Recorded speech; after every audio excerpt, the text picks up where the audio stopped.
Konnichiwa, minasan. Here's Aki-chan. Welcome to the first part of the story 12 Reasons. A little warning at the beginning. The story contains a few hints from manga, but nothing too much specific, so you can enjoy everything without worry. That said, without further ado, enjoy the video. Friday, the 10th of November. It was a cold autumn day like any other. The chilly breeze was playing with colorful leaves, gently revealing the fragile body of each tree. The ash clouds were covering the sunbeams, making it look as if it were still early morning. And in the lead of the wind was dancing a glistening grass. Slow steps, leaving wet traces on a stone path and resonating around the school building, were slowly making their way into the club room. Behind the wooden door, loud noises were heard, indicating there was probably a whole team already.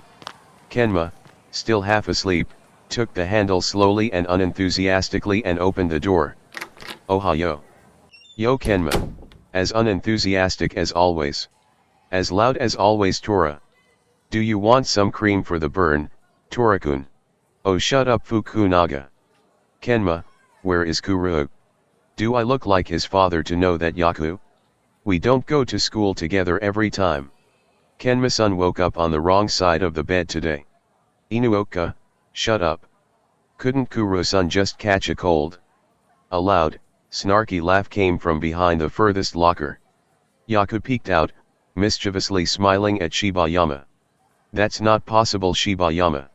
Idiots don't catch a cold. Well, I certainly can't recall when Kuroo got sick last time. That only means you are in charge of the lead. Good luck Kai. Yaku patted unbothered Nobuyuki on his shoulder and moved to the gym, followed by other team members. What if Kuroo-san got lost somewhere? That can happen only to you Lef. Kenma-san, that's not true. Kenma just yawned, ignoring the pouty giant, trying his best to put on his volleyball clothes. Besides, there isn't a place where Kuroo could get lost. Stop making conspiracy theories. He surely has a good reason for not attending practice. I'm sure Kuroo-san will show up later on. And in the meantime, I'm going to take over his place as the best player on our team. But Tekatora-san, your blocking skills are still lacking. Oi Inuoka. Don't disrespect your senpai. Shibayama. Stop laughing. Try to say that before Yaku. He surely gives you some motivation to improve. Like last time? No thank you. I had enough of his training Kenma. Oi Lef. We're going to lock you here. I'm coming. Screeching shoes and loud noises filled the gym. Everyone was focused on training more than ever. And even despite the pleasant atmosphere they created, a heavy cloud of doubts dropped on the pudding head. When they entered the school building, something was missing. The empty spot, which Kuroo always filled in, suddenly became so tangible. Yaku dismissed it by blaming Kuroo and his carelessness. On the other hand, Nobuyuki tried to find a more rational solution. Everyone seemed fine. It was just one day, no big deal. Sometimes, skipping school is necessary, right? Kenma walked into the classroom like a ghost, just sinking into his seat. He felt uneasy since the practice ended. Why didn't Kuroo show up? He would tell him what was going on if it was something important, right? He is his best friend after all. Then why? Why didn't he text him? Did he oversleep? Or only forget to call?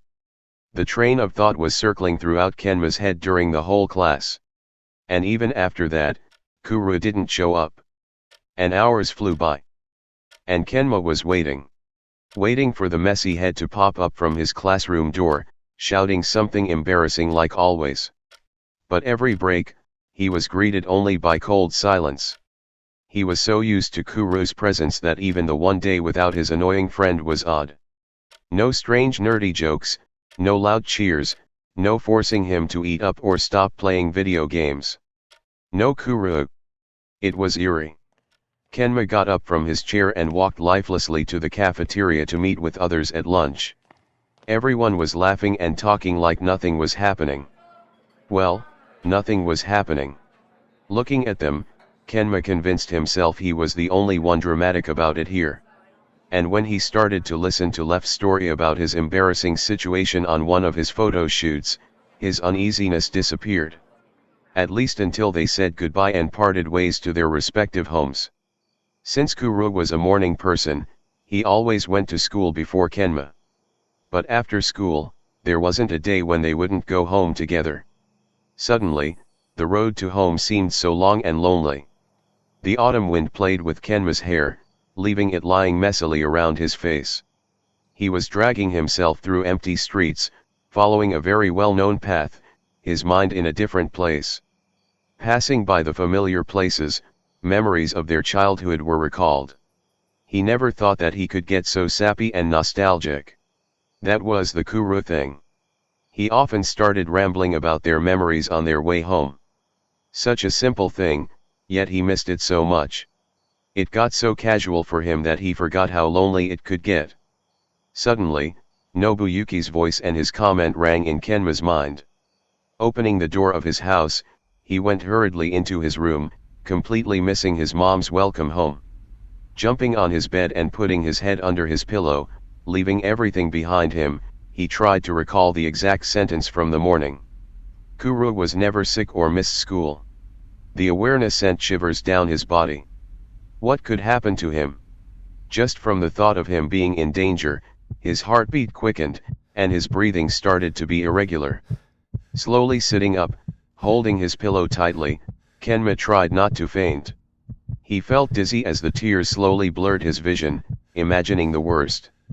But even so, he was scared to call Kuroo. What if he wouldn't pick up? Or what if his phone was off? What then? A waterfall of tears flowed down his cheeks, his body trembling from the cold and stress. Feeling fatigued, Kenma gave up and fell on the bed, falling asleep immediately. A loud sound abruptly woke up tired Kenma. He stared at his phone in confusion, wondering why he would set an alarm on Saturday morning. When his vision got better, he realized he had written a reminder. Practice match, Karasuno. He completely forgot that Joyous team would arrive this weekend.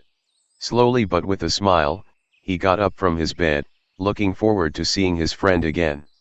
In the process of dressing up, his eyes shifted to the pile of his gym clothes, reminding him of yesterday's event. Kuroo wouldn't miss a practice match with Karasuno. Right? He loves spending time with their squad. And he sounded so excited when he heard the news. He will come today. I'm sure. With a new mindset, Kenma made his way into the kitchen. As always, breakfast was prepared on the table with a sweet note from his mom. He took the note only to see something under it.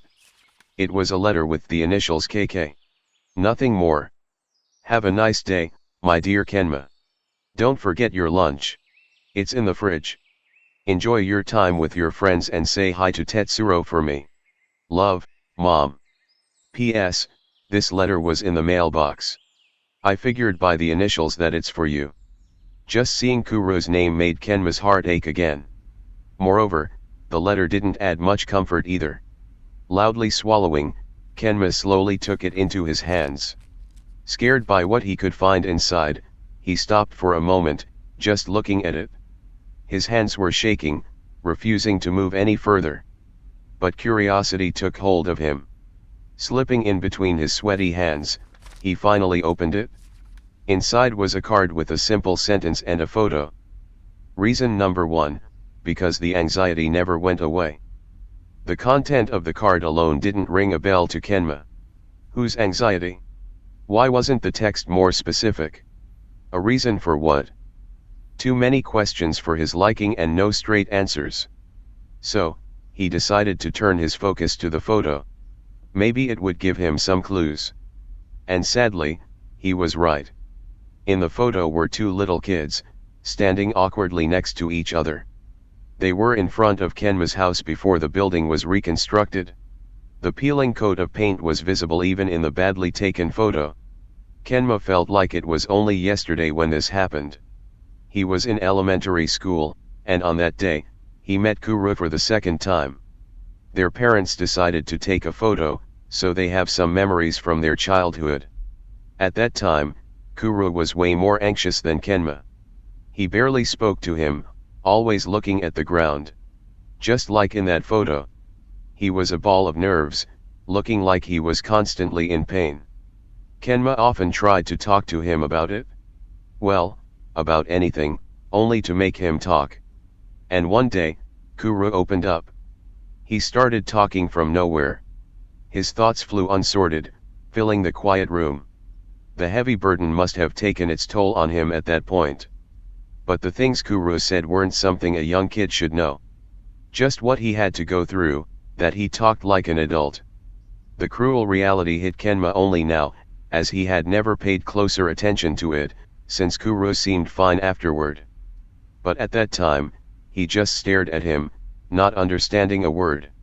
Overwhelmed by Kuroo's complicated thoughts, Kenma panicked. He didn't know what to say to him, what to do.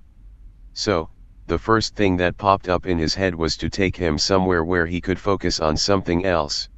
Somewhere, where even Kenma found himself relaxed, in the gym. Despite the number of children here, Kuroo didn't feel anxious. On the contrary, he was mesmerized by the play. By volleyball. Kenma had never seen his eyes sparkling like that. He seemed full of life so suddenly. And from that time, Kuroo was like a different person.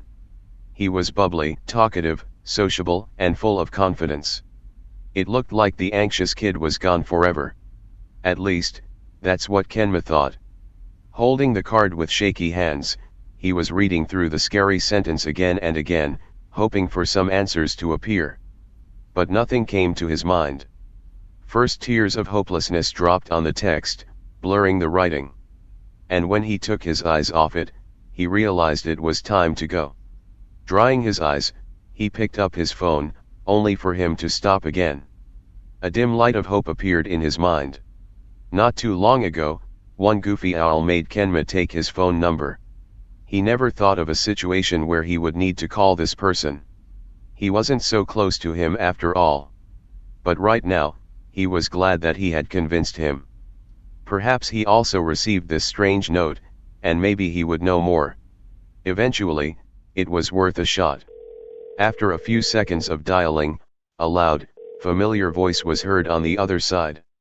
Moshi Moshi. Bokuto. It's me. Oya? Kenma. Is that really you? Yeah, it's Whoa, it's really you Kenma. You are calling me for real. Akashi, do you hear that? Kenma is calling me. He is calling me. I hear that Bokuto-san. Let Kozum-san talk. He surely has something to say to you. Akashi's voice was barely hearable on the phone, overshadowed by Bokuto's loud yelling. But just hearing his voice from a distance calmed Kenma down. He knew that if it was necessary, Akashi was there to calm down this unpredictable hurricane. Oh right. He probably wouldn't call me without a reason. That's our smart Kenma. So, what's up? A loud silence hung on the other side of the phone. Kenma was unable to speak. His words couldn't come out. He gripped his shirt as the clenching feeling filled his chest. Only a muffled, subtle breathing was heard as Kenma tried to make some sound. Kenma? Are you still there? Bokuto's voice was filled with worry. Kenma, trying his best to answer him immediately, gave out a quiet, choked answer. Yes. I'm still here. He cleared his throat so Bokuto could hear him better. But the clenching feeling didn't go away. So, I got a strange letter this morning. Wow, Kenma. Do you have a stalker? Or is it a prank letter? Or Bokuto-san? He wasn't done talking yet. Don't rush him. Oh, sorry Kenma. You can continue. I was getting ahead of myself, as always. Am I on speaker? Yeah. I hope it's not a problem. I just wanted Akashi to hear you too. It's okay. It's better when you both hear that. Kenma took a deep breath before he continued with the unsettling story. So, as I was saying, I got a strange letter. From Kuroo. Silence. No loud response, no sudden questions. If it were anybody else, it wouldn't feel as scary. Kenma heard concerned Akashi in the background, asking Bokuto about his state. He didn't answer him. Instead, he started talking straight up to Kenma again. What was in it? Kenma shivered upon hearing that voice. It was deep and hoarse. Who was that man behind the call? It surely wasn't Bokuto. At least not the one that Kenma knew. The cheerfulness was gone, leaving only a cold, stoic crust. It contained a card and a photo. On that card, there was only one sentence. Reason number 1, because the anxiety never went away. Anxiety? What nonsense is that? Kuroo never had any signs of anxiety. He had. When he was a kid. Why didn't he tell me anything? We were talking about our childhood so many times, and he didn't mention any of that. Not everyone is comfortable with talking about their struggles, Bokuto-san. You should respect their decision. So, how does Kenma know about it? I'm Kuroo's best friend too. I met him long before he was like you know him now, Bokuto. He changed. You wouldn't recognize him at that time. He was a ball of nerves. I can't believe that. Kuroo isn't like this. It's certainly hard to believe our confident and sociable friend was like that before, Bokuto-san. But we cannot do anything other than believe Kozume-san. He has known him much longer than we have. If you say so, Akashi. And what's with that photo? It's just a photo from our childhood when we first met. Which only confirms the statement of the card. But I wanted to ask you for something else. Shoot. Are you still near your house? We're not that far. Why? And do you have any spare time? I know we're supposed to meet with our teams due to the upcoming practice match, but we have some spare time until the bus departs. Good. Could you check your mailbox if you didn't receive something similar from Kuroo? Roger that. I'll talk to you when we meet at the practice. Okay. And Bokuto. Yes. Thank you. Don't thank me. It's a matter of course. He is my best friend, and I'm as scared as hell about him as you are. Hope we find some clues and solve that as soon as possible. Bye for now. Thank you for watching. If you have any suggestions, requests, or anything to make these videos better for you, don't hesitate to comment down below. Bye bye, minasan.